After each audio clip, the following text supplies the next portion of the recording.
আমরা হলাম আদমের সন্তান। তাহলে আমাদের আব্বা ছিলেন নবী, আমাদের আব্বা ছিলেন রসুল। তাহলে আমরা পলাশিতে, দেবগ্রামে, কাটোয়াতে, বর্ধমানে, বেলডাঙ্গায়, বহরমপুরে এমন ভাবে চলাফেরা করব যাতে করে বিশ্ববাসী দেখবে আর বলবে এরা রসুলের সন্তান, এদের দ্বারা কোনোদিন ত্রুটি হবে না। আমি যদি কুত্তার সন্তান হতাম, ভাগারে মরা গরুর কাছে আমাকে পাওয়া যেত। আমি যদি শুকরের বাচ্চা হতাম, আমাকে ড্রেনে পাওয়া যেত। আমি যদি ইঁদুরের বাচ্চা হতাম, গর্তের ভিতরে পাওয়া যেত। আমি যদি ছাগলের বাচ্চা হতাম, ঘাসের মুখে দিয়ে পাওয়া যেত। তাহলে আল্লাহ এগুলো আমাকে বানাননি, আমাকে বানিয়েছেন আশরাফুল মাখলুকাত, ফেরেশতাদের থেকে ঊর্ধ্বে এমন একটা প্রাণী। আমি আদমের সন্তান। তা আমাকে ভেবে নিতে হবে পৃথিবীর যত নোংরা জায়গা আছে এগুলিতে আমাকে পাওয়া যাবে না। আমাকে ভাগারে পাওয়া যাবে না, আমাকে ড্রেনে পাওয়া যাবে না, আমাকে পাওয়া যাবে না ঘাস খাওয়ার জায়গাতে, আমাকে যেমন এই নোংরা জায়গায় পাওয়া যাবে না। আমি এমন একজনের সন্তান যে কোনোদিন আমাকে জুয়ার আড্ডাতে পাওয়া যাবে না, তাসে পাওয়া যাবে না, লুডোতে পাওয়া যাবে না। আমার মুখ দিয়ে কোনোদিন যেমন ছাগলের বাচ্চার মতো ঘাস ঢুকবে না, গুল গুড়াকুট জর্দা পান মদ এগুলো ঢুকবে না। আমি পৃথিবীর শ্রেষ্ঠ মানুষের শ্রেষ্ঠ সন্তান, আমার চলাফেরা হবে শ্রেষ্ঠতম। আমি আদমের সন্তান, আমি আমার পরিচয়কে কোনোদিন নোংরা করব না। হে জুয়ারির দল, তুমি যখন জুয়ার আড্ডায় বসে থাকো, একবার কি তোমার বিবেক তোমাকে বলে তোমার বাপের মুখের দিকে তাকাও? তোমার বাপ আদম নবী, তুমি কেমন করে তোমার বাপের গালে চুনকালি লাগাও? হে মাতালের দল, যখন তুমি মদ ধরো, একবার কি তোমার বিবেকের দরজাটা খুলে তোমাকে বলে না হতভাগারে রসুলের বেটা, খবরদার তুই মদ খাবি না? তাই আমার দ্বিতীয় পরিচয় হলো আমি আদমের সন্তান। পৃথিবীর কোন নোংরা জায়গায় আমাকে পাওয়া যাবে না। কথাটা বোঝাতে পারছি? এতগুলো লোক হ্যাঁ না বলছে না। নাম্বার 3 পরিচয় আল্লাহ দিয়েছেন আমাদের পরিচয়টা কুনতুম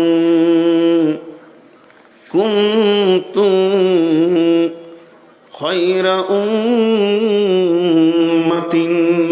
সকলে জোরে বলি কুনতুম, বলেন একবার কুনতুম খায়রা উম্মাতিন। ভাষাটা কার? আর একটু জোরে বলেন কার? স্বয়ং রব আমাদের দিকে আঙ্গুল তুলে বলছে বিশ্বের কথা এখন ছেড়ে দেন, আপাতত প্যান্ডেলের ভিতরে যত আমরা নারী পুরুষ এই বায়নের মধ্যখানে বসে রয়েছি, মনে করেলেন এখনই আমার রব আমার মাথার দিকে আঙ্গুল তুলে বলছে তোরাই হলি আমার কাছে শ্রেষ্ঠ উম্মাত। যারা বলেন আলহামদুলিল্লাহ। কত ভালো লাগছে।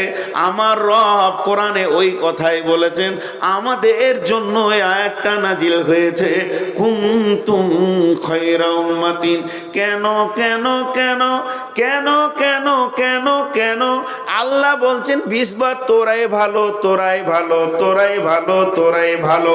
আমি একবার প্রশ্ন করলাম, হে আমার রব, ইয়া রাব্বি লিমাতা, হে আমার রব কেন আমরা ভালো?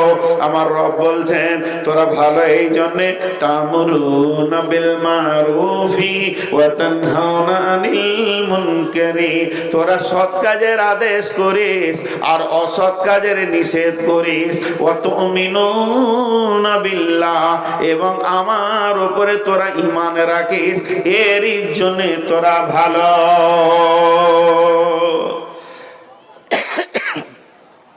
দেখেন ভালো হওয়ার কারণটা আল্লাহ বলে দিলেন, আমার নজরে এরই জন্য তোরা ভালো। নবী না হয়ে নবুয়তির ডিউটি, নবী না হয়ে নবীওয়ালা কাজ পেয়েছি আমরা, এর জন্যই তোরা ভালো। কুনতুম খায়রা উম্মাতিন, তোরাই হলি শ্রেষ্ঠ উম্মত।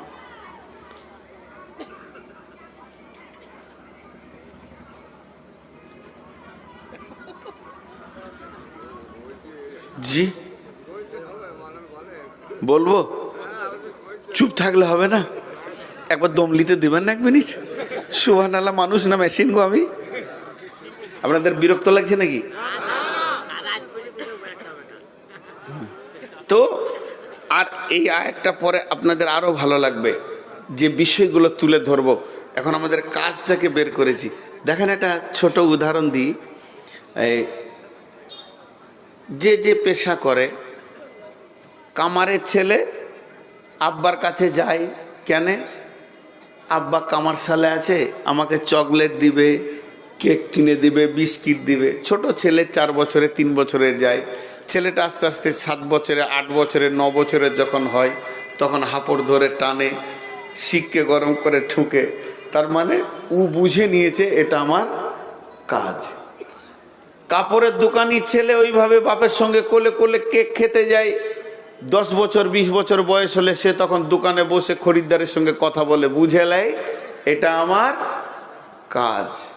চাষির ছেলে মাঠে আব্বার জন্য টিফিন নিয়ে গেছে, বাপ ভুঁই নিরান দিচ্ছে, আব্বা খাবারটা খেয়ে নেন। আব্বা হাত দিয়ে খেতে বসলো, ও তখন নিরান দিতে শুরু করেছে, বুঝে নিয়েছে এটা আমার কাজ। তা আমাদের সব কাজ বুঝে আসছে, কিন্তু আমি যে শেষ নবীর উম্মত, আমার কি কাজ এইটাই খালি বুঝে আসছে না। আল্লাহ বলছে, শোনো, আফাহাসিবতুম আন্নামা খালাকনাকুম আবাসা। টাট্টু কাকে বলে? টাট্টু? জি জি বলে ঘোড়া কি, কিন্তু ঠিক প্রশ্নের উত্তরটা মন মতো হলো না। ছাগলের বাচ্চাকে ছানা বলে, গরুর বাচ্চাকে বাছুর বলে, মুরগির বাচ্চাকে ছা বলে, তেমনি ঘোড়ার বাচ্চাকে টাট্টু বলে। টাট্টুর কি কাজ? না জোয়াল টানবে, না গাড়ি টানবে, না বোঝা বোয়াবে, না পিঠে নেবে, খালি দৌড়ে বেড়াবে মায়ের সঙ্গে, এরই নাম হলো টাট্টু।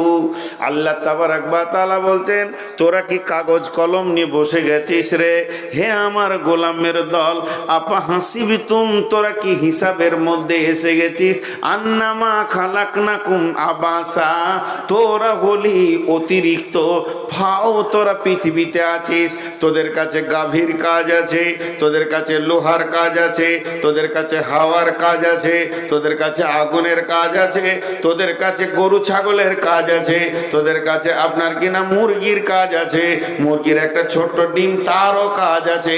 তোদের কাছে পৃথিবীর সব জিনিসের কাজ বুঝে এসেছে, আর নিজেরটা তোরা হিসাব করেছিস, তোরা হলি ফাও, তোদের কোনো কাজ নাই। তোরা টাট্টুর মতো খাবি আর ঘুরে বেড়াবি, জুয়া খেলবি, ঢাকুর তুলবি, এটাই কি তোরা নিজের জীবনের কাজ ভেবে নিয়েছিস? না। কুনতুম খায়রা উম্মাতিন, তোরাই হলে শ্রেষ্ঠ উম্মত। তোরা কেন শ্রেষ্ঠ? তোরা শ্রেষ্ঠ নয়, তোদের কাজ হলো শ্রেষ্ঠ। সেই কাজটাকে তা'মুরুনা বিল মা'রুফি ওয়া তানহাউনা আনিল মুনকারি, এটা এমন একটা ডিউটি তোদেরকে দিয়েছি। এই ডিউটিটা কোনো প্রফেসরের ডিউটি নয়, ইঞ্জিনিয়ারের ডিউটি নয়, ডাক্তারের ডিউটি নয়, আইপিএস অফিসারের ডিউটি নয়, এসপির ডিউটি নয়, প্রধানের ডিউটি নয়, এটা আইসিওসির ডিউটি নয়, এটা আমার নবীর লিস্টে যারা পৃথিবীতে ছিল তাদের ডিউটি। তাহলে দেখ, আমি রব তোদেরকে কত ঊর্ধ্ব ডিউটি জায়গায় বসিয়ে দিয়ে, চেয়ারটা দিয়ে তোকে এসপি চেয়ারে বসে সম্মানী আমি দিইনি, আইপিএস এর চেয়ারে বসাইনি, স্বয়ং নবীদের চেয়ারে বসিয়ে তোদেরকে সম্মান দিয়েছে। কুনতুম খায়রা উম্মাতিন, তোরাই হলে শ্রেষ্ঠ উম্মত। তা'মুরুনা বিল মা'রুফি ওয়া তানহাউনা আনিল মুনকারি, মানুষকে তোরা সৎ কাজের আদেশ করবে এবং অসৎ কাজ থেকে নিষেধ করবে। ওয়া তু'মিনুনা বিল্লাহি, এবং আল্লাহর উপরে ঈমান আনবি।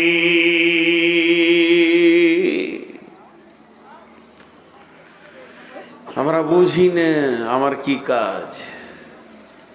বলছে দেখ গা, হিসেব করে তোর রব তোকে কেন পাঠিয়েছে, কাজ দিয়ে পাঠিয়েছে। আমরা বুঝি না। আল্লাহ তাবারাক ওয়া তাআলা বলছেন ওয়াল আসরি, ওয়াল আসরি, সময়ের কত দাম, সময়ের কত মূল্য দেখা যায় না। বিখ্যাত দার্শনিক একজন বলেছে, ভবিষ্যতের বেশি ক্যালকুলেশন করো না, অতীতের নোংরাকে নিয়ে লজ্জিত হয়ে বর্তমানকে ক্ষয় করে দিও না। অতীতকে নিয়ে বেশি অনুশোচনায় বসে বসে চোখের পানি ফেলতে গিয়ে, ভবিষ্যতের প্ল্যান আঁকতে গিয়ে বর্তমান নষ্ট করিও না। কারণ বর্তমান হচ্ছে সব সময় চলমান, প্রতিটি সেকেন্ড তোমার কাছ থেকে চলে গেছে। আর সব থেকে বড় দার্শনিক বিশ্ব নবী বলছেন ফারাগাকা কাবলা সুগলিকা, যে সময়টা তোমার কাছ থেকে চলে গেছে উম্মত রে, তুমি কিয়ামত পর্যন্ত আর দ্বিতীয়বার ফিরে পাবে না। আমার রব সময়কে কত মূল্য দিয়েছেন, সময়ের কেন্দ্র করে দুইখানা সূরা নাজিল করেছেন। একটা নয়, দুটি কোরআনের সূরা রয়েছে। একটা সূরার নাম ফাজর আর একটা সূরার নাম আসর। আসর হলো অন্তিম দিন আর ফজর হলো উদীয়মান দিন। দুই প্রান্তে দুটি সময়কে কেন্দ্র করে আমার রব 24 ঘন্টার গুরুত্ব দিয়েছেন। এবং বড় বড় তাবর তাবর মাস্তানদের কথাকে আল্লাহ বলেছেন হালাক করার কথা বলেছেন। কিন্তু এখানে আমার আল্লাহ পৃথিবীর সব থেকে বড় ব্রেকের কথা বলেছেন। সেই ব্রেকটা কি?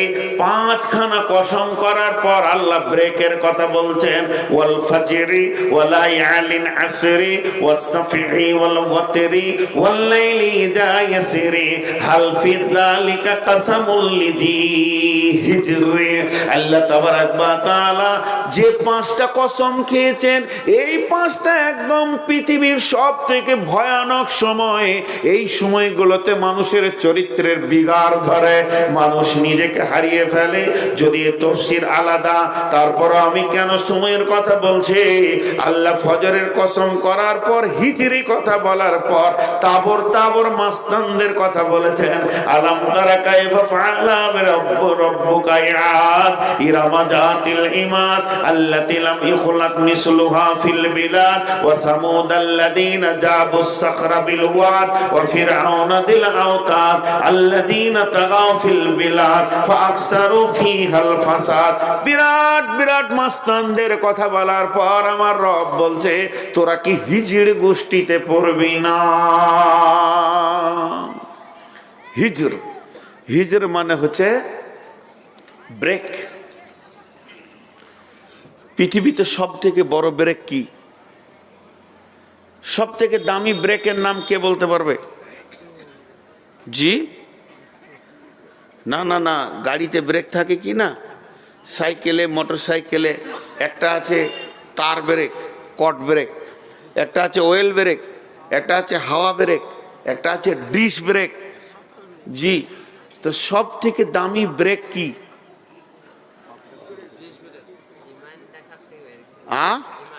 আরে ইমান আবার ব্রেক হলো?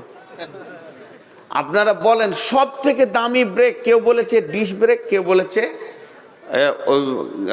হাওয়া ব্রেক। কিন্তু আল্লাহ যেটা বলছে সেটা কি? আল্লাহ বলছে সব ব্রেকের প্রথম ব্রেক হলো বিবেক। হিজর বলতে বিবেকবান। বিবেক কি তোমার ব্রেক করে না?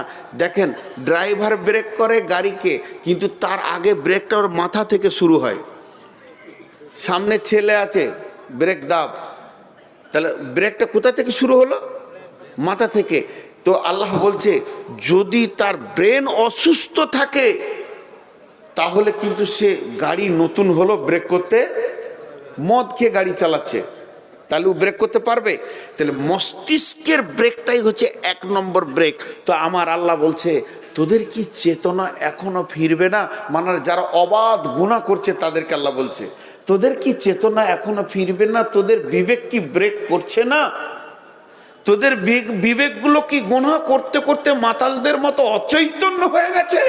যদি তাই হয়ে থাকে তাহলে ফেরাউন, সাদ্দাম, নমরুদ আমাদেরকে তাবা করে দিয়েছি, এটা জেনে রাখিস। এই জন্য লম্বা করে কোনো ঘটনা ধরেছে, তারপরে রুজির ব্যাপারে বলেছে, তারপরে জান্নাত জাহান্নামের ব্যাপারে বলেছে। সূরা ফাজরের তাফসীর এই দিকে চলে যাচ্ছে। কিন্তু ফজর কেন, ফজরের সময় আল্লাহ বিবেককে ধরলে কেন?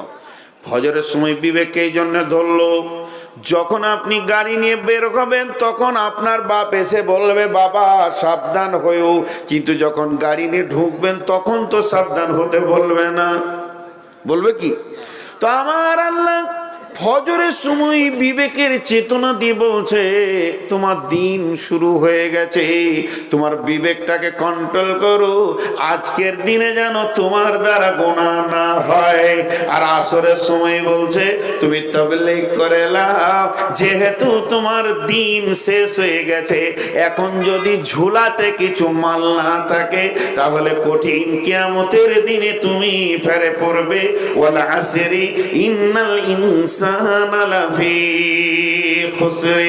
আল্লাহ তাবারাক ওয়া তাআলা আসরের কসম করে মানুষকে বলছে তোরা বিপদের মধ্যে রয়েছিস। এবার আর একটা তাফসীর নেন, সকালে মানুষ কাজের প্ল্যান করে আর সন্ধ্যা হলে কতটা কাজ হলো তার হিসাব করে। তাই একজন দার্শনিক বলছে আগামীকাল সকালে যখন সূর্য উঠবে আর তুমি যখন সূর্যকে দেখতে পাবে তো তুমি মনে করে না তোমার রব তোমার জন্য দ্বিতীয় দিনের একটা সুযোগ দিয়েছে তওবা করার।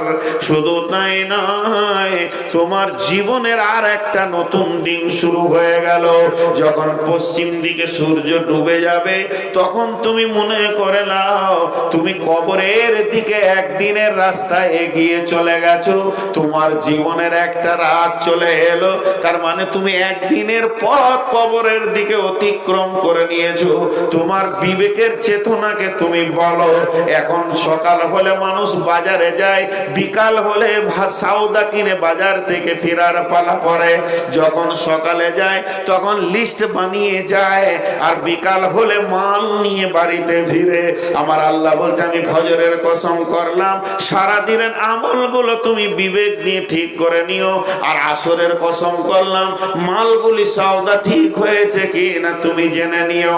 যে আমার আল্লাহ বলছেন ওয়াল আসরি ইন্নাল ইনসানা লাফি খুসরি ইল্লাল্লাযীনা আমানু ওয়া আমিলুস সালিহাতি ওয়া তাওয়াসাউ বিল হাক্কি ওয়া তাওয়াসাউ বিস সাবরি।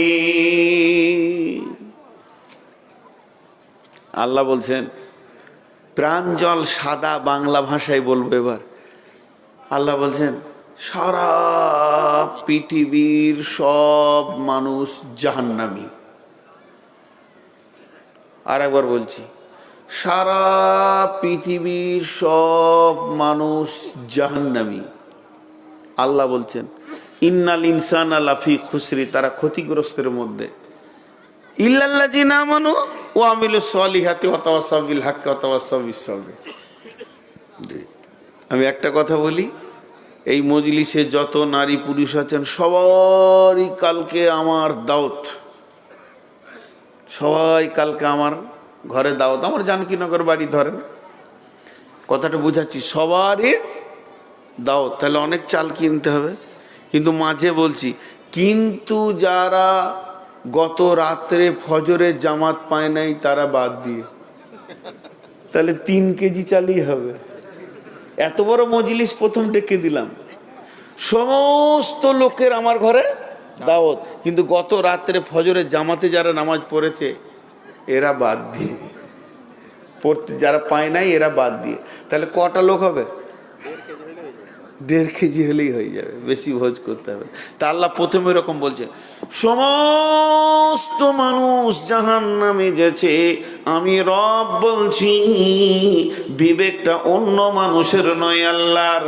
কিন্তু আমার আল্লাহ বলছেন ইল্লাল্লাযীনা আমানু ওয়া আমিলুস সালিহাতি ওয়া তাওয়াসাউ বিল হাক্কি ওয়া তাওয়াসাউ বিস সাবরি। কিন্তু যার ভিতরে 4টা গুণ আছে ওই লোকটা জাহান্নাম থেকে বেঁচে যাবে।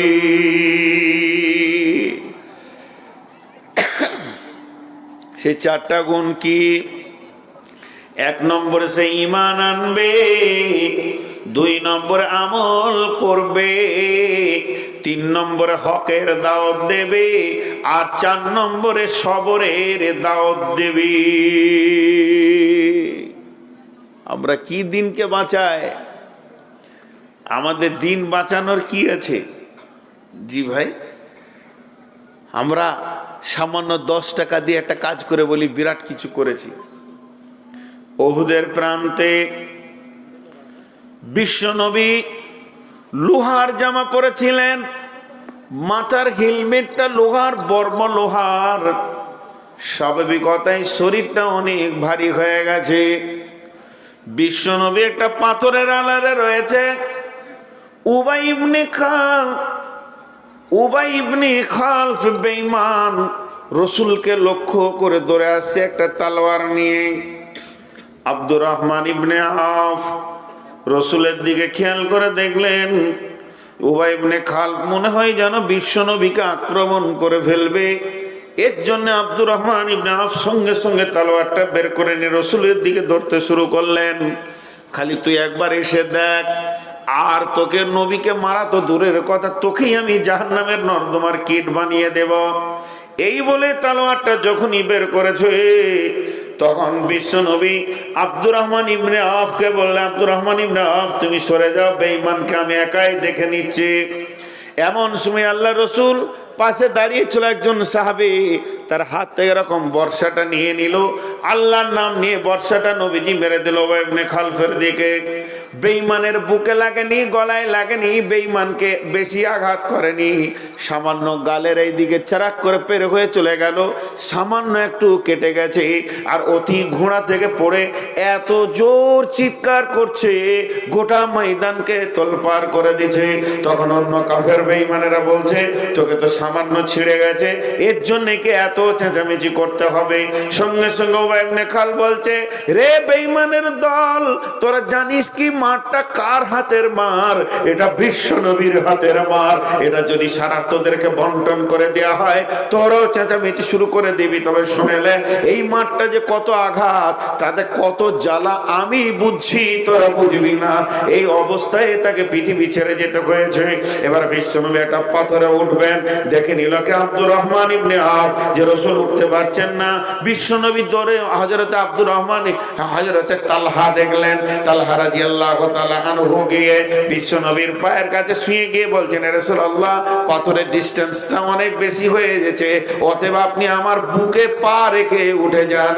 হযরতে তালহার বুকে পা রেখে বিশ্বনবী উঠলেন এবং নবীজি বললেন, তালহা রে, তুমি নিজের জন্য জান্নাতকে ওয়াজিব করে নিলে।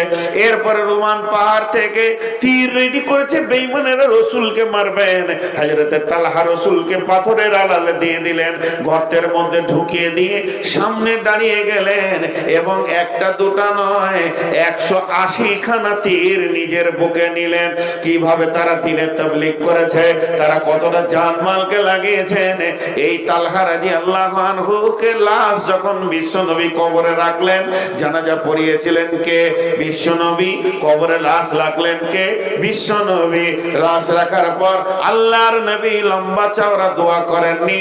লাশ রাখার পর বিশ্বনবী বললেন, আল্লাহ, তালহা যেদিন কিয়ামতের মাঠে উঠবে, তুমি তালহাকে দেখে হাসবে, আমার তালহা তোমাকে দেখে হাসবে।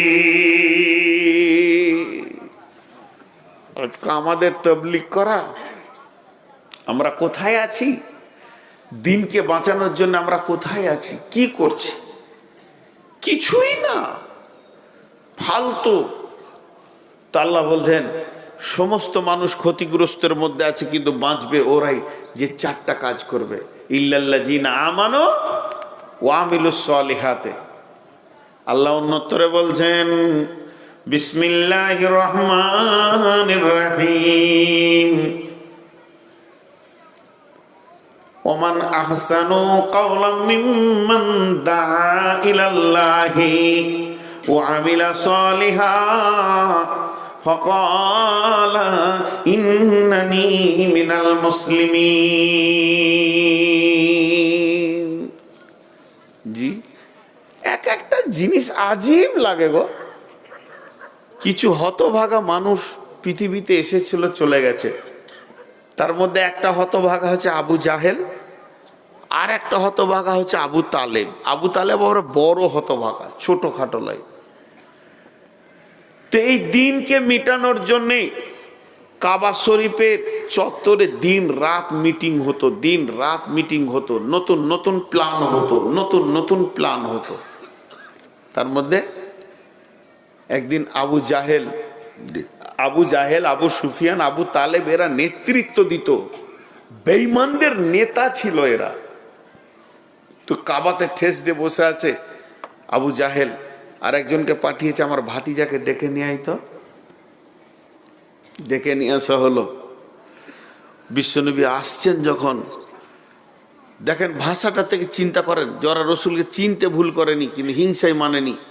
বিশ্বনবী আসছেন টুকটুক করে, চাচা ডেকেছে তো কি বলছে, এই রাস্তা ছাড়, চিনিস কে আসছে? বংশের গৌরব, আরবের গৌরব, মক্কার গৌরব। এরকম ভালো সন্তান আর মক্কার মাটিতে জন্ম নেয়নি, এত ভালো ছেলে আসছে, রাস্তা ছাড় তোরা। সব কাফেরা রাস্তা ছেড়ে দিচ্ছে। আবু জাহেলের কাছে এসে রসুল বসলেন। চাচা কি বেটা ডেকেছিলেন? হ্যাঁ রে বাবা, তোকে ডাকবো না তো কাকে ডাকবো, আমরা এখন একটা চিন্তায় আছি, মিটিং চলছে, তোর মতো ব্রেনিয়ান ছেলেকে বাদ দিয়ে কি কাজ করা যায়? বেটা তুই ওইরকম কেন করে বেড়াচ্ছিস? ওই রকম মানে তবলিগ করছে আর কি, কেন করে বেড়াচ্ছিস? ওগুলো করা কি দরকার আছে? তোর কি নেতা হতে মন যাচ্ছে? তোর কি কোনো মেয়ের সঙ্গে ভালো সম্পর্ক হয়ে গেছে? তোর কি টাকার দরকার? 3টে অফার দিয়েছিল। বেটা মোহাম্মদ তুই বল, যদি কোনো মেয়েকে ভালো লাগে মক্কার সুন্দরীকে তোর কাছে এনে দেব। ও বেটা মোহাম্মদ তুই বল, তুই যদি মালের প্রেমে পড়ে এই কাজ করছিস তো তোকে সেরা ধনী আরবের বানিয়ে দিব, মাল দে। তুই বল বেটা, তুই বল তোর কি নেতা হওয়ার শখ আছে নাকি? সকলে তোকে নেতা বলে মেনে নিব, কিন্তু আমাদের বাপদাদার দেবদেবী লাত, মানাত, উজ্জা, হোবল এদেরকে তুই মিথ্যা বলিস না। খালি লা ইলাহা ইল্লাল্লাহটা বলিস না বাপ। বিশ্বনবী বলছে, চাচা বলা হয়েছে? বলে হ্যাঁ আমার বলা হয়েছে। তাহলে আমি বলতে পারি? বলে বলো। বিশ্বনবী বললেন, চাচা চাইনা নারী, চাইনা মাল, চাইনা আমি নেতৃত্ব, আমি শুধু চাইলা ইলাহা ইল্লাল্লাহ। আবু জাহেলের মুখটা ছোট হয়ে গেল, কাজে লাগলো না, প্ল্যান নষ্ট হয়ে গেল। আবার কয়েকদিন পর আবার মিটিং বসলো, ডাক আমার ভাতিজাকে। বিশ্বনবী যখন এলেন বলছে, বেটা মোহাম্মদ তোর যত মন যাবে নামাজ পড়, যত মন যাবে তেলাওয়াত কর, যত মন যাবে জিকির কর, একাই চালিয়ে যা, আমরা তোকে বাধা দিব না। কিন্তু শুধু তুই একটা কাজ করবি, মানুষের কাছে প্রচারে নামবি না। আল্লাহ নবী বললেন, চাচা আপনার বলা হয়েছে? বলে জি হ্যাঁ। তাহলে আমি এবার বলি। বলে বলো বেটা। বিশ্বনবী বললেন, আমাকে মুআল্লিম করে পাঠানো হয়েছে, মানুষের দরজায় দরজায় ঘুরে তালিম দেওয়ার জন্য পাঠানো হয়েছে। ও চাচা আমার মিশন চলতেই থাকবে, আমি কোনোদিন বিরতি নিব না, আমার জিন্দেগি হবে বিরতিহীন জিন্দেগি। ভাইরা আমার, আমরা যেমন সবজির হাটে যাই, আলু দেন, পেঁয়াজ দেন, টমেটো দেন, রসুন দেন, আদা দেন, টক টক করে চলে আসি। ফলের দোকানে যাই, দেখি আম 1 কেজি, মৌসুমি 1 কেজি, লেবু 1 কেজি, দেখি 2টা আনার, 1.5 ডজন কলা দেখি, টক টক করে ব্যাগে ঢুকে যায়। মুসলমানের ধারণা আবু বকর, ওমর, ওসমান, আলী, আবু জার, আবু হুরায়রা, হযরতে জাফর, জাবের, জুবাইর, হযরতে হুযায়ফা, হযরতে আপনার কিনা মুআজ বিন জাবাল, হযরতে আবু জার, এই সাহাবীগুলো মনে হয় যেন রসুলের কাছে আলু বেগুনের মতো চলে এসেছিল। জি ভাই, তা না, তাদের ইতিহাসগুলো পড়ে দেখবেন এমন এমন সাহাবী ডুকরে ডুকরে কেঁদেছে আর বলেছে, আমি আমার নবীকে আমার দরজা থেকে 50 বার ঘাড় ধরে বের করে দিয়েছি। কোন সাহাবী বলছে আমি 80 বার রসুলকে বেজ্জতির সঙ্গে বের করেছি। এমন সাহাবী আছে তিনি বলছেন 100 বারের অধিক আমি নবীজিকে বেজ্জতির সঙ্গে আমার ঘর থেকে বিদায় দিয়েছি। একটা হানফিদের লেখা কিতাবের মধ্যে দিয়েছে বিশ্ব নবী আবু জাহেলের মতো বেঈমানের দরজায় 450 বার পর্যন্ত গেছে। হতভাগার কপালে জুটলো না, ঈমান জুটলো না। আমর বিন জমুক তার ছেলে আব্দুল্লাহকে বলছে, বেটা তোর বাপের পরিচয়টা তুই লেখ। বাপের পরিচয় দিতে দিতে অনেক নিজের পরিচয়টা সন্তানের সামনে তুলে ধরতে ধরতে একটা অংশ তিনি বলতে গিয়ে ডুকরে কেঁদে ফেললেন। তিনি বলছেন, বেটা আমি যেটা হারিয়ে দিয়েছি সেটা যদি পেয়ে যেতাম, আর আমি যেটা পেয়েছি সেটা যদি হারিয়ে দিতাম, তাহলে আমি অনেক বড় সৌভাগ্যবান হতাম। কি বুঝলেন এটা থেকে? এটা থেকে কি বুঝলেন?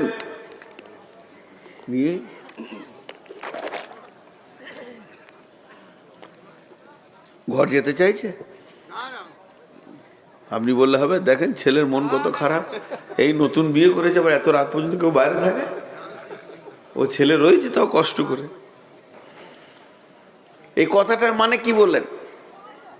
আমর বিন জমুক মুমূর্ষ অবস্থায় পৃথিবী থেকে বিদায় নেওয়ার আগে অঝোর নয়নে কাঁদছেন।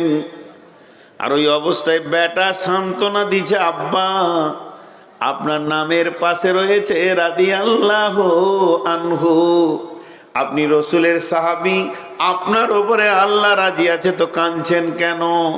বেটাকে উত্তরে দিচ্ছেন, বাপ বেটারে যেটা আমি হারিয়ে দিয়েছি ওটা যদি পেয়ে যেতাম, আর যেটা আমি পেয়েছি এটা যদি হারিয়ে যেত, আমি নিজেকে সৌভাগ্যবান মনে করতাম। এর মানেটা কি হারিয়েছে একটু বোঝানোর জন্য বলছি। একুরিটি বয়স আমি বলতে পারবো না। আমর বিন জমু ধরেন 80 বছর বয়সে মারা যাচ্ছে, কথার কথা বলছি, আর ওর 10 বছর আগে রসুল মারা গেছেন, কি 7 বছর আগে মারা গেছেন। তাহলে রসুলকে 72 বছর পর্যন্ত পেয়েছে। একটা অঙ্ক বুঝাচ্ছে আর কি, মোটামুটি, আর এটাই একুরিটি নয়। তাহলে 72 বছর রসুলকে পেয়েছে, তার মধ্যে 5 থেকে 7 বছর রসুলের জীবদ্দশার হায়াতে ঈমান এনেছে, আর বাকি ওইগুলো রসুলের বিরোধিতা করেছে।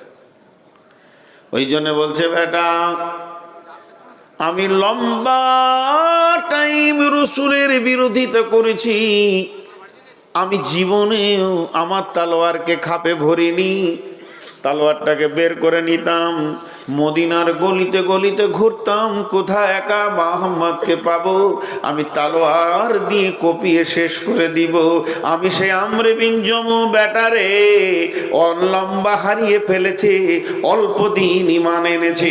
তার মানে শুনেলেন, ওই রকম ব্যক্তিটা এত দামি দামি সাহাবীগুলো বিশ্ব নবীর কাছে এসেছে। তাহলে রসুলের মেহনত কত ছিল। হযরত উমরের বিষয়টা দেখেন, নবীজির মাথা আনার জন্য রেডি হয়ে গেছে। উটের প্রাইজ নেবে কে? 100টা উট নেবে কে? হযরত উমর মজলিসে কাফেরদের দাঁড়িয়ে বলছে, আমি রসুলের মাথা আনবো। সবাই বলল, বাহ বাহ বাহ বাহ। বিশ্ব নবী বললে, বিশ্ব নবীর মাথা একমাত্র উমর ছাড়া আনতে পারবে না। কিন্তু উমর মাথা আনতে গিয়ে মাথা দিল।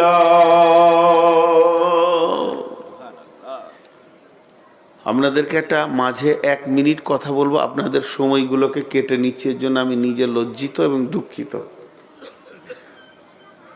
আমি যখন 2007-এ হজ করেছি, তারপরে এখন উমরাত আল্লাহ প্রায় অনেকবারই নিয়ে গেল, তার আর গণনা বলতে গেছি না। তো 19 কিংবা 18 সালে যখন উমরাই গেলাম, মানে করোনার আগে, আর হজে যখন গিয়েছিলাম তখন সেম ঘটনা ঘটেছিল। গারকুল বাকিতে যেখানে শহীদের সাহাবিগুলো আছে ওই রাস্তায় হাঁটছি, আর একটা সুন্দর চেহারা ছেলে দাঁড়িয়ে আছে মাথায় রুমাল দিয়ে, ডিউটি করছে, এইদিকে যান এদিকে যান বলছে। তো আমি আমার চাচাকে বলছি, চাচা ছেলেটা আরবি পোশাক পরে থাকো, ওকে আমাকে ইন্ডিয়ান ইন্ডিয়ান মনে হয়েছে গো, চলেন ওর সঙ্গে কথা বলবো। তোকে যে প্রথমেই উর্দু বলতে লাগলাম, আপ কাহা কে হ্যাঁ? তো উনি তোর মুচকে হেসে বলছে, আমি শফিউর রহমান মুবারকপুরি ছোট ছেলে, এবং এখানে ভার্সিটিতে এবছর আমার MA থার্ড ইয়ার্স চলছে। তো ওনাকে আমি বললাম, তো কিছু বলেন গারকুল বাকির ফজিলত। উনি বললেন বড় আলিম। ঠিক সেম 2018 কিংবা 19-এ যখন ওহুদের প্রান্তে যাচ্ছি, তো ওই রকম একটা ছেলে শর্ট সাইজ দাঁড়িয়ে আছে। আমি আমার সাথীদেরকে বলছি, একে আমাকে বাঙালি বাঙালি মনে হয়েছে। ডাইরেক্ট গিয়ে আমাকে জিজ্ঞেস করলাম, আপনার বাড়ি কোথা ভাই? তো ও হেসে বলছে, আমার বাড়ি বাংলাদেশ। হ্যাঁ দেখ, ধরে ফেলেছি চেহারাতে। দেখলাম বাংলাদেশ কোন জায়গায়? বলছে টাঙ্গাইল। পড়াশোনা কোথা করেছেন? বলছে আমি যাত্রাবাড়ি মানসার ছাত্র, এখন আমি মদিনায় পড়ছি, MA সেকেন্ড ইয়ার্স। যাত্রাবাড়ি মাদ্রাসার শিক্ষককে চেনো? কাকে? বলে নাজমা আলম হুজুরকে। বলে হ্যাঁ, উনি তো মারা গেছেন, ওনাকে চিনি। আমি পরিচয় দিলাম, উনি আমার আপন মামা, উনি আমার আপন মামা, একদম রক্তের মামা। আমার মা আর উনি একই মায়ের সন্তান। তো উনি আমাকে বুকে জড়িয়ে ধরে নিলেন, আপনি আমার ওস্তাদের ভাগনা। তো ওকে তখন আমি বললাম, এই ওহুদটাকে একটু আমাকে বুঝিয়ে দাও, আমাকে একটু ট্রেনিং করিয়ে দাও, আর আমার সাথীদেরকে শুনিয়ে দাও। তো উনি যে বলতে শুরু করলেন যে আমির হামজার লাশটা কোথা ছিল, ওই নহরের দিকে, ওই দিকে উনি মহড়া দিতে গেছিলেন, একা পড়ে গেছিলেন, ঐশী ওকে কতল করলো, রোমান পাহাড়ে তীরন্দাজরা ছিল, এখান থেকে কাফেররা এলো, কাফেররা এই দিক থেকে আক্রমণ করেছে, বাম দিক থেকে গিরিপথে রাসূলুল্লাহ সাল্লাল্লাহু আলাইহি ওয়াসাল্লাম লোক রেখেছিল। এমনভাবে বলছেন, শিক্ষিতের একটা আলাদা মূল্য আছে কিনা ভাই, আপনারা বলেন? এমনভাবে বলছেন উনি, তো মনে হচ্ছে সেই স্পটে উনি ছিলেন।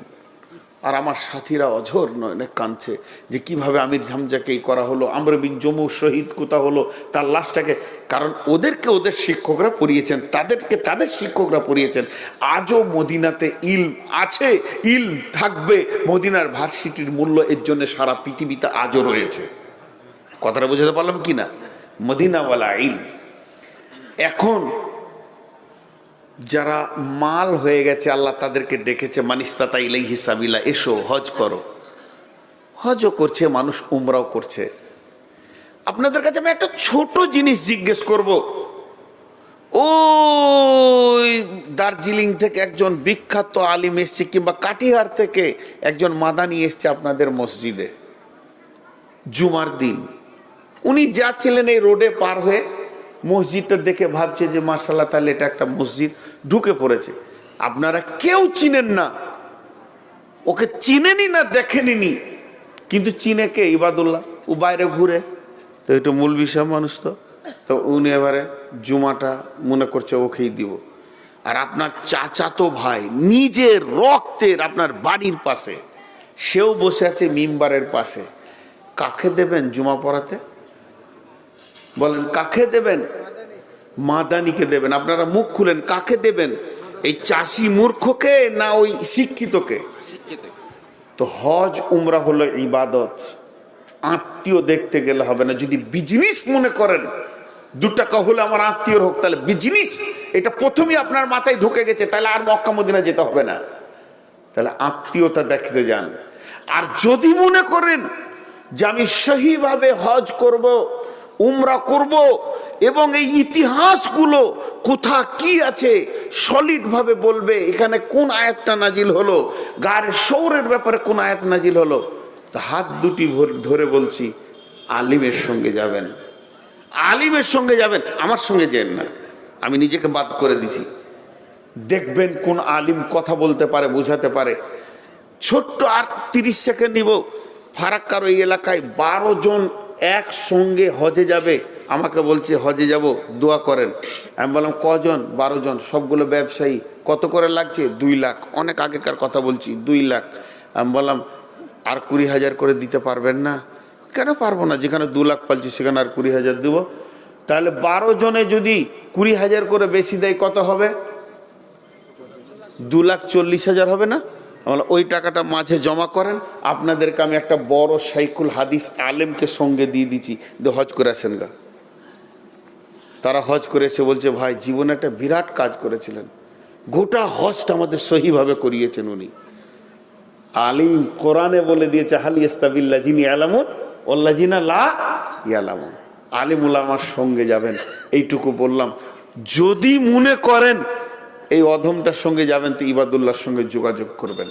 সেইভাবে হজ আর উমরা কাকে বলে মক্কা মদিনার মাটিতে গিয়ে বুঝতে পারবেন।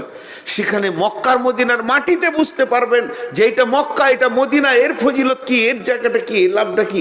আমি তো আপনাদের সভাপতি সাহেবকে একটু আগে বলছিলাম আলিমদের যাওয়ার রাস্তা বের করেছি আমি, সব আলিম পৌঁছাবে ইনশাআল্লাহ। আলিমরা যদি একটু মাথা ঘামাতে পারে। তো এখন আপনাদের সামনে আমি যে কথাটা বললাম এটাও তাবলীগ।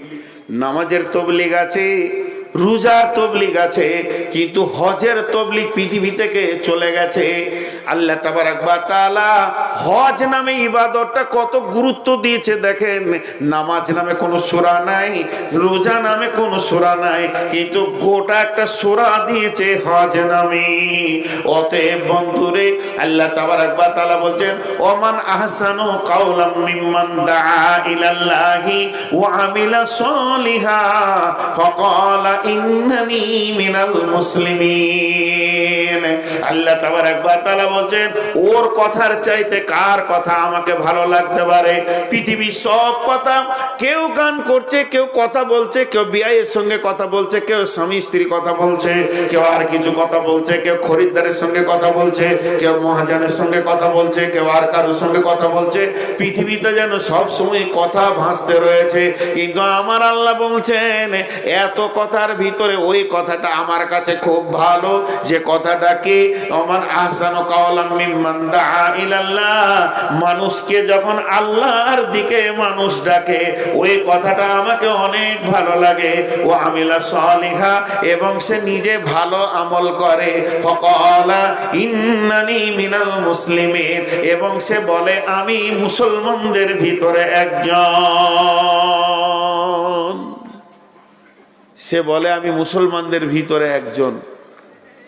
জি, আপনার খুব ভাবার আছে। আমরা সারা জীবনে ছোট্ট একটি অঙ্ক আপনাদের কাছে দিচ্ছি, আমি আপনাদের কাছে বেশি সময় আর নিব না, 7টা মিনিট বসেন। আমার একটা এটা তাবলীগি জালসা, এখানে টাকা পয়সার কালেকশন নেই, কিন্তু একটা কালেকশন না করে তো আমি ছাড়বো না। তাহলে জালসা কেন লাভ হলো? সবই তো লস হলো, লাভ তো হতে হবে। তো ওই কালেকশনটা আমি 2টা মিনিট 5টা মিনিট টাইম আপনাদের কাছে দিচ্ছি। যে আল্লাহ তাবারাক ওয়া তাআলা কত সুন্দর কথা বলছে যে তুমি কথা বলো, ভালো কথা, মানুষকে দিনের দিকে ডাকো, সৎ কাজের আদেশ করো, সৎ কাজের নিষেধ করো, আর তুমি নিজে আমল করো এবং দাবি রাখো ফাকালা ইন্নানি মিনাল মুসলিমিন, আমি মুসলমানদের ভিতরে একজন। জি ভাই, আমি কাউকে কমন করছি না, যতগুলো মানুষ বসে আছেন আমি আমার আমল করব, আপনি আপনার আমল করবেন।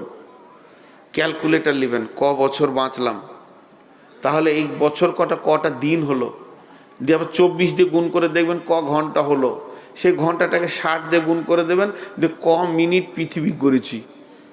যদি পারেন আরও 60 দিয়ে ক সেকেন্ড দেখে নেবেন, দিয়ে টোটাল জীবনটা আমি বাপকে দিয়েছি, ভাইকে দিয়েছি, বন্ধুকে দিয়েছি, আর কাউকে দিয়েছি, আর কাউকে সময় দিয়েছি, চাষে দিয়েছি, ব্যবসায় দিয়েছি, বাণিজ্যে দিয়েছি, স্ত্রীকে দিয়েছি, আল্লাহকে কতটা দিয়েছি? নামাজ রোজা নিজে করেছি। জি, এই জাতি নিজে ইবাদত করে জাহান্নাম থেকে বেঁচে যেতে পারবে না। তাবলীগ ফরজে আইন করতেই হবে। আমিলাতুন নাসিবা তাসলা নারান হামিয়া, আমল আপনাকে বাঁচাতে পারবে না। অতএব তাবলীগ খুব জরুরি। তা আমি কতটা আল্লাহর রাস্তায় দিয়েছি। যেমন এই যুবক কমিটি, আজকের এই জানকীনগরের পশ্চিম পাড়ার যুবক কমিটি, এদের মাথায় কি বিগার নিয়েছে? এরা কি মেন্টাল রুগী না এরা পাগল? যে এত টাকা খরচা করে তাবলীগ করা হবে? জি, এদের মাথায় এসছে যে আমরা তো বাড়ি বাড়ি দরজায় দরজায় যেতে পারছি না, তাহলে একটু কাবুক ছাবি দুটো আলেম ওলামাকে নিয়ে এসে তাবলীগ করে দিই, দিন শুনিয়ে দিই। এটাও একটা তাবলীগ, কিন্তু এর থেকে ভালো তাবলীগ হচ্ছে বাড়ির দরজায় দরজায় ঘোরা। চলো আল্লাহর রাস্তায়, চলো চলো আল্লাহর রাস্তায় বেরিয়ে যাই। ভাইয়া, এখন যতগুলি লোক বসে আছেন, আপনারা আর 3টে মিনিট টাইম দেন, যে একসঙ্গে দোয়া পড়ে উঠবো, তো আল্লাহ খুশি হবেন, আল্লাহ খুশি হবেন। 3 মিনিট আপনি মরে যাবেন না, 3 মিনিট বসেন, আমি আপনাদের সঙ্গে একটু কালেক্ট করে নিই। এতগুলি লোক আমরা যারা রয়েছি, আল্লাহর ওয়াস্তে বলছি, সকলে কান করে শুনেন, 3-4টা কথা একসঙ্গে বলে নিব। ফরজ নামাজ জ্ঞানবশত ছাড়ব না। সামনে রোজা আসছে, অবশ্যই রোজা একটাও বিনা কারণে ছাড়ব না। দাড়িতে সুন্নতে হাত দিব না, দাড়ি কাটবো না, টাকনোর নিচে কাপড় পরবো না, আর জীবনে হারাম জিনিস মুখে লাগাবো না। 4টা না বললাম, ফরজ নামাজ ছাড়বো না, সামনে রোজা ছাড়বো না, আর সুন্নতের প্রকাশ্যভাবে কেটে কুটে শেষ করব না, এবং হারাম জিনিস মদ, তাস, লুডু, দাবা, জুয়া, হারামে যাব না। এই 4টা কথার ওপরে একবার সকলে হাত তুলি, ইনশাআল্লাহ কবুল করলাম। সবাই হাত তুলে থাকেন, ইনশাআল্লাহ কবুল করলাম। আমি দোয়া দিচ্ছি, আপনারা আমিন বলবেন। এই আল্লাহ, আমরা মানুষ কবুল করেছি, তুমি রব আমাদেরকে আমল করার তৌফিক দাও। হাত নামান। এই আল্লাহ, তুমি আমাদেরকে মাফ করো। জোরে বলেন আল্লাহুম্মা আমিন। মা বোনেরা, পর্দা থেকে নিয়ত করেন, কোন রকমের জান চলে গেল বেপর্দা হব না। আপনারা আস্তে করে বলেন ইনশাআল্লাহ। জ্ঞান বশত বেপর্দা হব না। আর পুরুষেরা জোরে বলেন যে আমরা আমাদের মা বোনদেরকে বেপর্দা রাখবো না, বলেন ইনশাআল্লাহ। আমরা রাখবো না, ওনারা থাকবেন না। তাহলে এতগুলি না হলো, যে উদ্দেশ্যে আজকে জালসাটা হলো সেই উদ্দেশ্যটা পূরণ হলো। এখন আমরা সকলে একবার ইস্তেগফার করি আল্লাহর কাছে, আমার রব আমাদেরকে মাফ করবেন। সকলে মা বোনেরা আসতে পড়বেন, পুরুষেরা জোরে পড়বেন। আস্তাগফিরুল্লাহাল্লাযী লা ইলাহা ইল্লা হুয়াল হাইয়ুল কাইয়্যুম ওয়া তুবু ইলাইহি। আরেকবার বলি, আস্তাগফিরুল্লাহাল্লাযী লা ইলাহা ইল্লা হুয়াল হাইয়ুল কাইয়্যুম ওয়া তুবু ইলাইহি। আরেকবার বলি, আল্লাহ খুশি হবেন। 3বার বলি, মা বোনেরা বলেন, আস্তাগফিরুল্লাহাল্লাযী লা ইলাহা ইল্লা হুয়াল হাইয়ুল কাইয়্যুম ওয়া তুবু ইলাইহি। ফরজ নামাজের শেষে দরুদ আছে, দেখেন, কারণ দরুদ এমন একটা জিনিস, আমলকে কবুল করানোর জন্য দরুদ যথেষ্ট। এর জন্য আমরা একবার মহব্বতের সঙ্গে দরুদ পড়ি শেষ আমলের শেষ ভাগে। আল্লাহুম্মা সাল্লি আলা মুহাম্মাদ ওয়া আলা আলি মুহাম্মাদ কামা সাল্লাইতা আলা ইব্রাহিমা ওয়া আলা আলি ইব্রাহিমা ইন্নাকা হামিদুম মাজিদ। আল্লাহুম্মা বারিক আলা মুহাম্মাদ ওয়া আলা আলি মুহাম্মাদ কামা বারাকতা আলা ইব্রাহিমা ওয়া আলা আলি ইব্রাহিমা ইন্নাকা হামিদুম মাজিদ। আমি দোয়া দিচ্ছি, আপনারা ছোট ছোট করে আমিন বলবেন। এই আল্লাহ, না আমি প্রশ্নের উত্তর দিই না, পুঁজি নাই তো উত্তর দেবো কি করে। এই আল্লাহ, তুমি আমাদের এই তাবলীগকে কবুল করে নাও। যে যুবক কমিটি এত মেহনত করে একটা উপহার দিয়েছে মুসলিমদেরকে, আল্লাহ তাদেরকে হেদায়েত দাও এবং আমাদেরকেও হেদায়েত দাও। অত্র এলাকায় সমস্ত মানুষকে তুমি হেদায়েত দাও।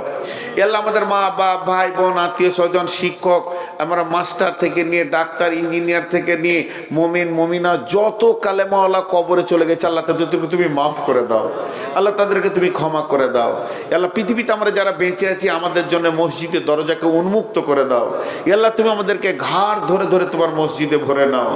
আল্লাহ, এই এলাকার লোকেদেরকে রুজি রোজগারে তুমি বরকত দাও, হালাল উপার্জন করা তুমি তৌফিক দাও। এই আল্লাহ, যাদের অভাব চলছে তুমি বরকত দাও, যাদের ঋণ হয়ে গেছে তুমি পরিশোধ করে দাও, যারা পড়াশোনা করছে শিক্ষা শীর্ষস্থানে পৌঁছিয়ে দাও। সকলে মহব্বতের সঙ্গে বলি, সুবহানাকা আল্লাহুম্মা ওয়া বিহামদিকা ওয়া আশহাদু আল্লা ইলাহা ইল্লা আনতা আস্তাগফিরুকা ওয়া আতুবু ইলাইকা। আসসালামু আলাইকুম। তবে যদি